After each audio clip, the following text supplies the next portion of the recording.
Welcome to another episode of When You Understand. To kick things off, here are the answers to last week's twists. Did you figure them out?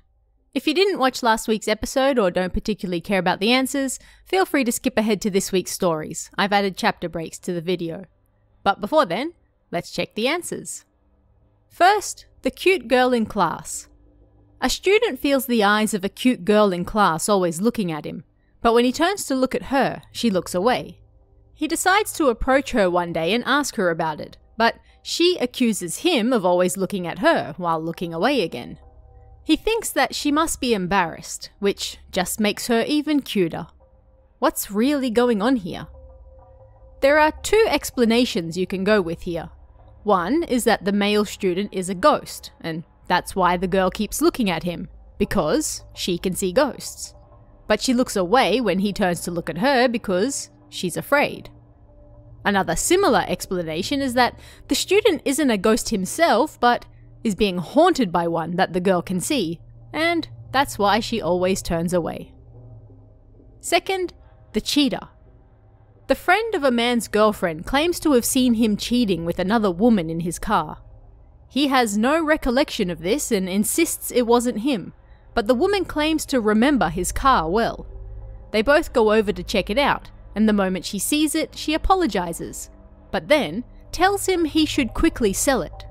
What's going on here? The friend claims she saw the man in his car with another woman, yet when she saw his car, she suddenly backtracked and recommended he get a new one. Why? Because the woman was still in the car, and she could still see her, yet the man couldn't, meaning that he wasn't cheating, and what she saw in his car was actually a ghost. So how did you fare with these ones? Did you manage to guess both answers? Let me know how you did in the comments below. And now, without further ado, let's head into this week's first story. This one's called Body in the Wall. When I was watching the news on TV, I suddenly saw the apartment my friend lived in. I watched it, wondering what was going on, and apparently they found the body of a girl in the walls. I called my friend right away to ask about what was going on, but apparently he had already moved out and no longer lived there. Dude, apparently they found a body in the walls of the apartment you used to live in, I said. Eh? Seriously? The current occupants found it when they were renovating. Whoa, that's scary. Seriously. Killing someone and then burying them in the walls. That's insane. For real.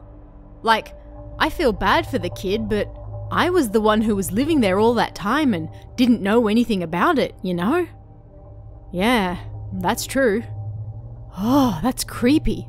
Thinking about it gives me chills. It was something that actually happened to him, so it must have been pretty hard for him. So what do you guys think really happened here? Let me know in the comments below. And we have one more story for you this week. This one's called The Bullied Kid.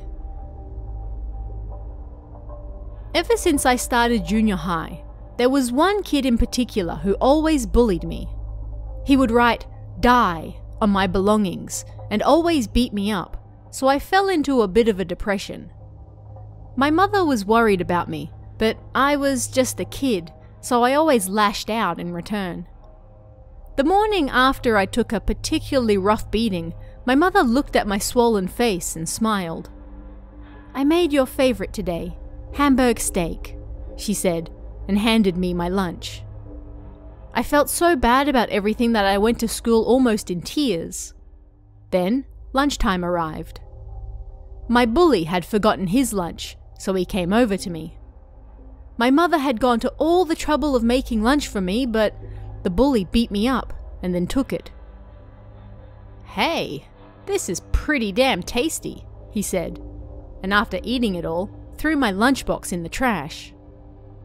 I ran from school before I could stop myself and cried all the way home. When I got back, Mum was crying too.